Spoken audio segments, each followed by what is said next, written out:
114th Street, St. Anne's Avenue. I was 7 years old. That's what I remember. But my father was in Korea. When my grandparents took me to a place, I seen the Monster Magazine. So I started off at 7. Then I had my father, when he came back, I asked him, could you get me this magazine? It's the one with the King Kong and the Famous Monsters. But there was a couple of monster magazines, so I would be swarming around there. So I bought things from Captain Company. When I went to high school, I was doing 95% in the art department, arts, 3 years.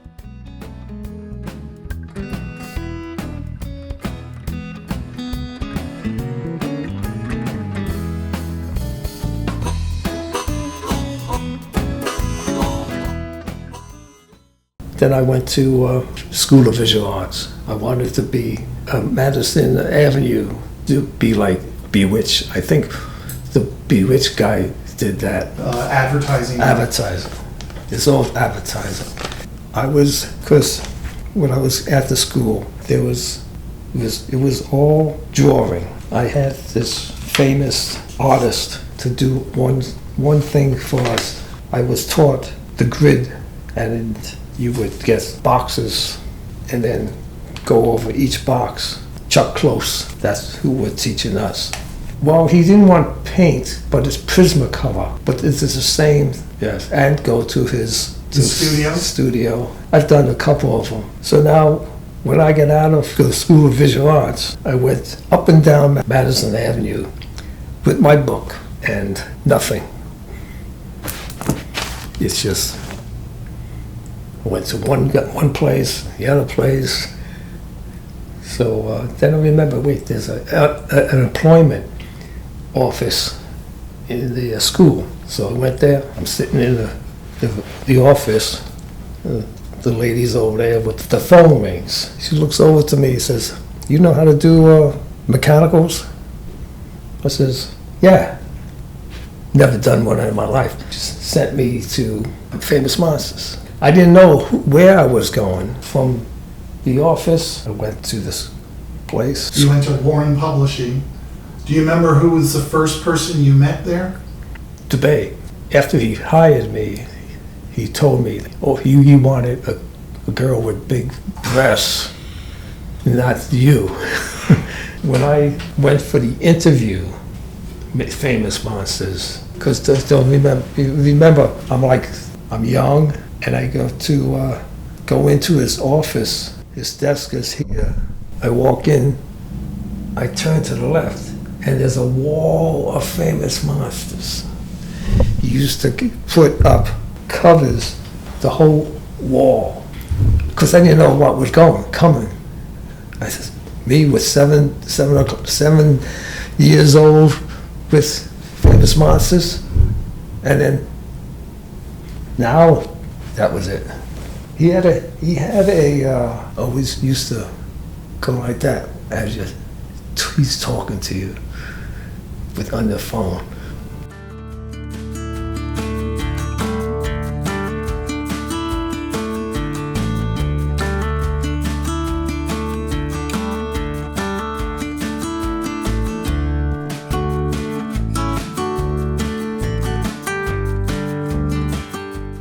I got hired.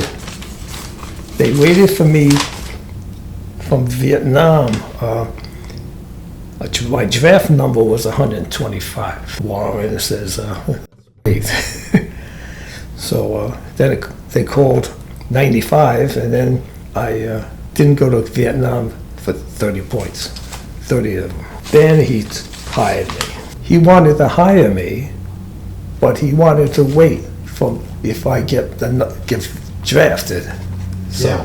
And then I got the good number, so then it was May, and then came to June 1972. Right away, dude put me to work on the board. It didn't turn out. All times I hear him say, you loused up $100 doing the monkey ad. So then he says, I'm going to go to the typesetter. I know her. So she let me go.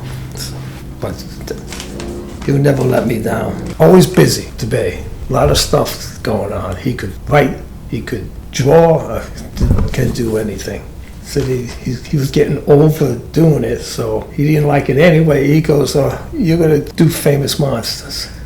And I'm only 19 years old. So then I went.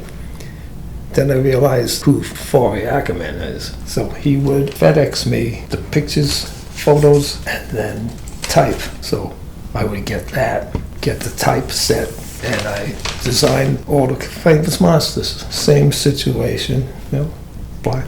And then around 1975, I got married. It was on the first page. Speak of Monsters in the front of the magazine, that page, it's like 3, and it was John Agar. He did when someone dies, obituary. He calls up the office. He goes, where's this Mohalley? He goes, hey, I'm not dead yet. He blamed me on it. Because I got married, I should have. So I got back.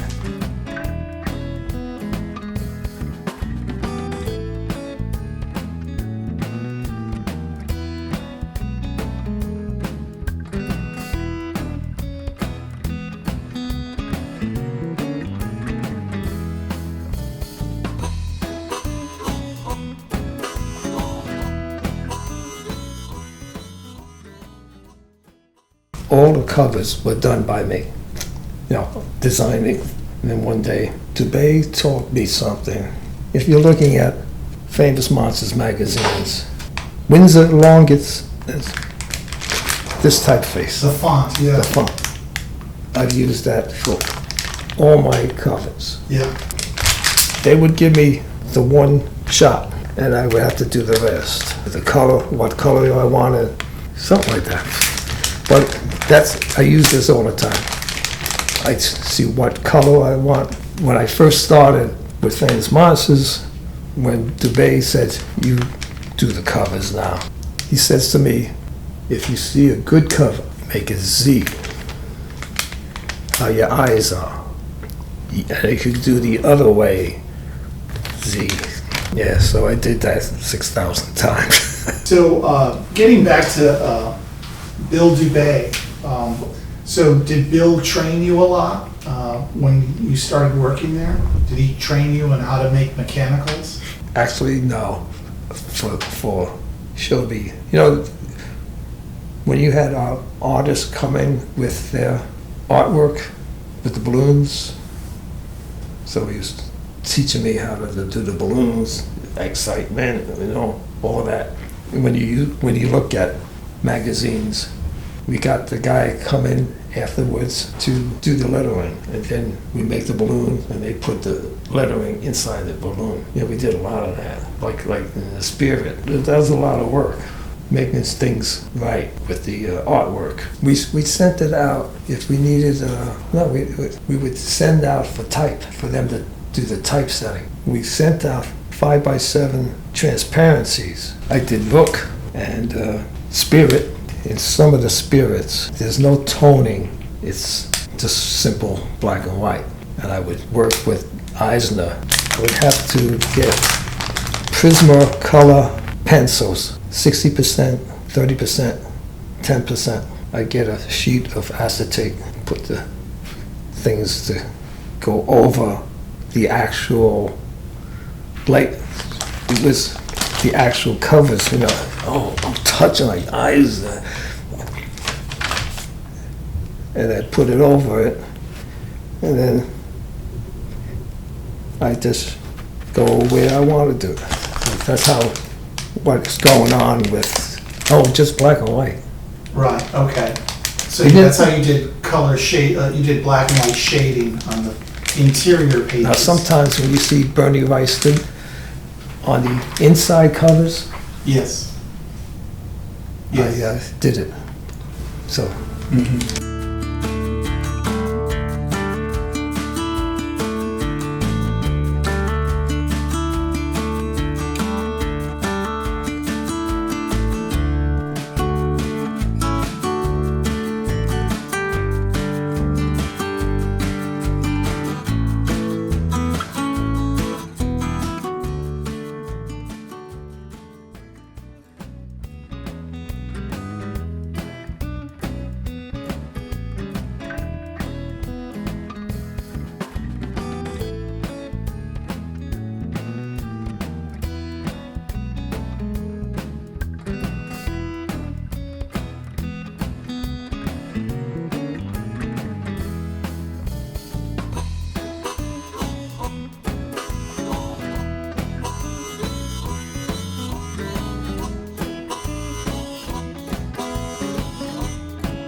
Flo Steinberg, she was there? She was a beautiful person. Flo was a great lady. His her office was like here. Warren's office was diagonal. Warren was the only one with a carpet. The rest of the office had no carpet. When you get hollered at, you're on the carpet. So one day I was on the carpet and he was plowing on me bad, you know. So after he did it, I walked past Flo and she's crying. I said, Flo, what happened? What? She too much on the carpet. I said, no, don't bother. No. But that was something in the office, be on the carpet. She was nice, very nice. She was doing underground carpet. I tried one. I don't want to show you. I tell you which one I did. Now, you also worked with Louise Jones? We're still in contact. And what was it like working with Louise? Well, I always goofed around with her. Actually, so the first couple of weeks at Famous Monsters, I get a phone call. I'm only like 19 or something. Who knows? Who is it? There was a guy from Marvel trying to get me over to Marvel. I think it's the production manager or something. Saul Brodsky? Yeah. He says, come on over. So I didn't know if that was down the line was a good thing or a bad thing, but Wheezy, she was good for Marvel. Because I didn't think there was, at the time, you had no magazines from Marvel, the ones that we would do. So I figured, well, I'm not even going to ask. But then later on, they have all these magazines. But we used to have contests with this glob, and we have the thing on the wall, like a bullseye thing. So every once in a while, Dubé would say, and the winner buys lunch. So we just slab. What's that stuff now? Slime. If you win, you gotta go to the Greek place, fried chicken, and coming back. But then one day, Warren walks in.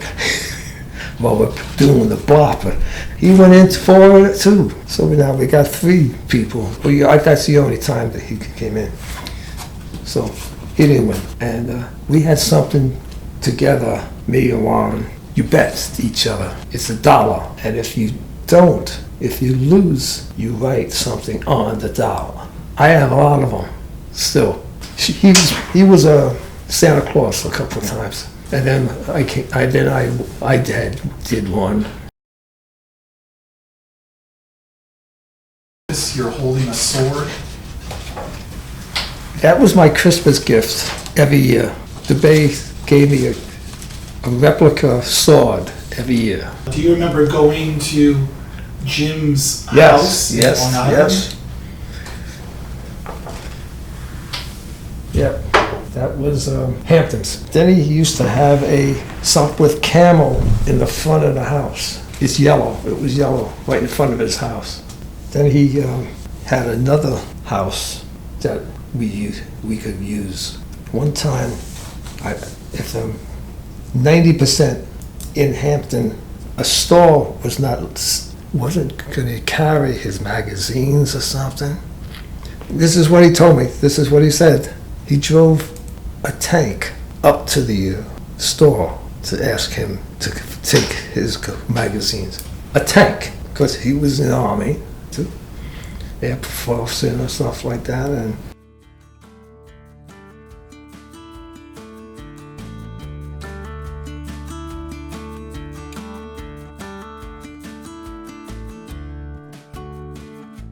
Warren sent me and my wife to California, not California, Los Angeles. Warren sent us there.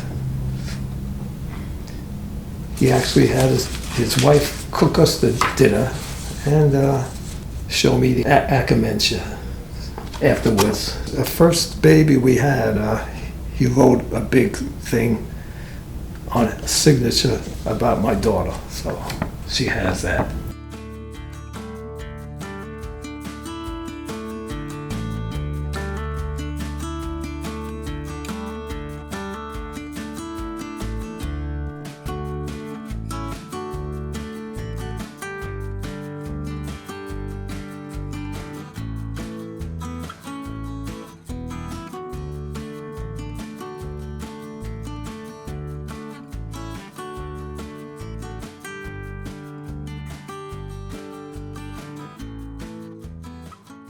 When I first started with Fangoria, I was the person that always went to the plant. I was only there for 1 week. Yes. You had to go. Okay, put me on the plane, go out to St. Louis, and then to the plant. Then I had to get driven from the airport 2 hours to the plant. Then I could do a movie out of what I did the first couple of years. My all reps loved when they got me. I'm like 16, 17. He wants to go golfing, so they took me along. My rep, I'll golf. I'm from the Bronx. Why do I have that? When Famous Monsters, Warren gave me a 5x7 transparency of Fangoria Godzilla one, #1. You see, like, okay, so now I'm working on it. Then he comes in kind of furious a little. The magazine Fangoria was on his desk when I was supposed to be starting work on that. He just got it. Norman, he did it right before him. Then I had to go and start something else. And that's when Star Wars came out, so I had to do a Star Wars magazine cover.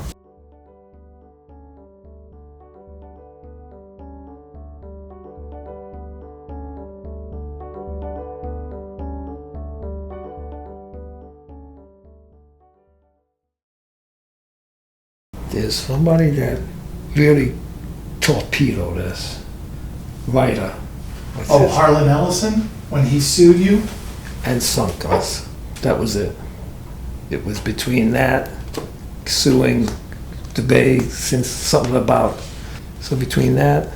Oh, the distribution. Bad distribution. But so between both of them, that was it. But I did like doing those covers. Did enough of them. I stayed there till the end.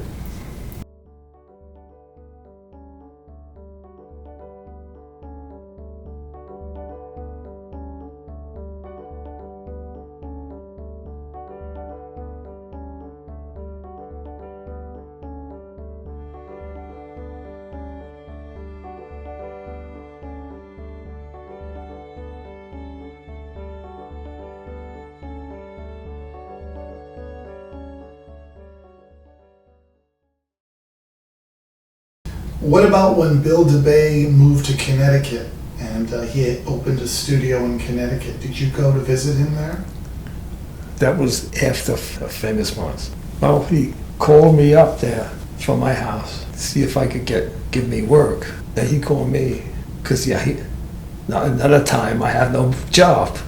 We wound up talking and eating because I'm in the Bronx. I drove all the way up to Connecticut, hoping that he had something, but it didn't happen. Oh, we moved in like gypsies. Wait, I went from Bronx, Monroe, Poconos, went around. When I do autographs, I do W.R. Mohalley, just W.R. But in mastheads, it's Bill Mohalley. But in parts, like making me believe that I'll make more money, like, managing editor, I think I was all over the place.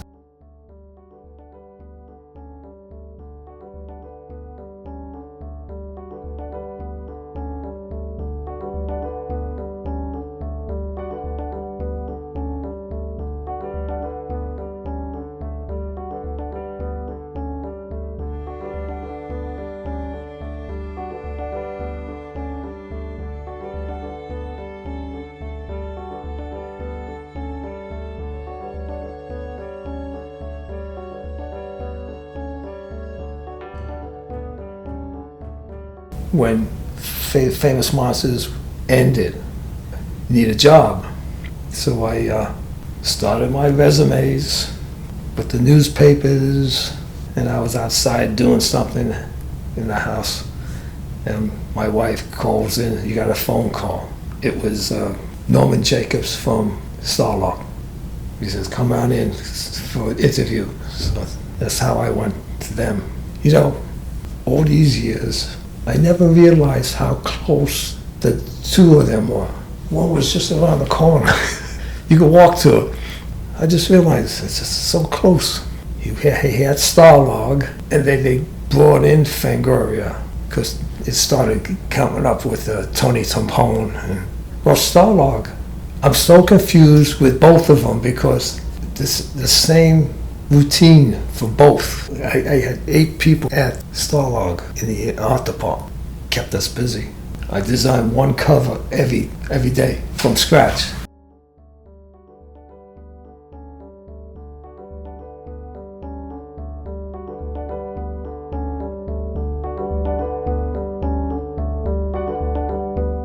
Well, first of all, I fought it, just like I could do it faster than computers. Norman, his son was into it, the computer, so that helped us.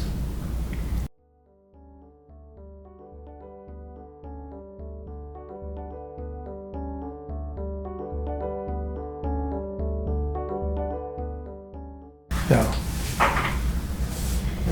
Now, you also published this magazine, Gore Zone. Yeah. This was kicked out of the Army. It was too bad for soldiers to see. Oh, that's why with Famous Monsters, they never had blood on their covers. This is blood.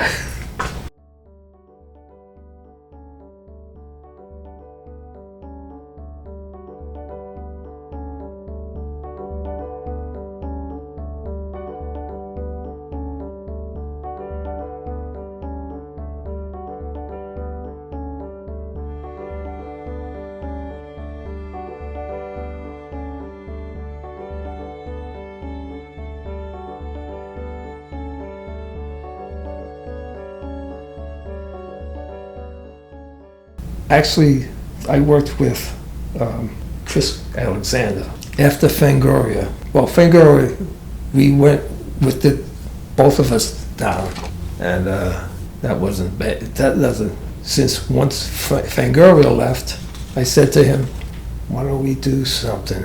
And we did this one. We sold it to the one that's doing it now, and then we did that. Me and Chris. We were the publishers. It worked good because, not good, but he died. So I did I think they're up to issue 38. I did the first 38s. I just couldn't do it anymore. But if you look at the mastheads, they still give me in the masthead.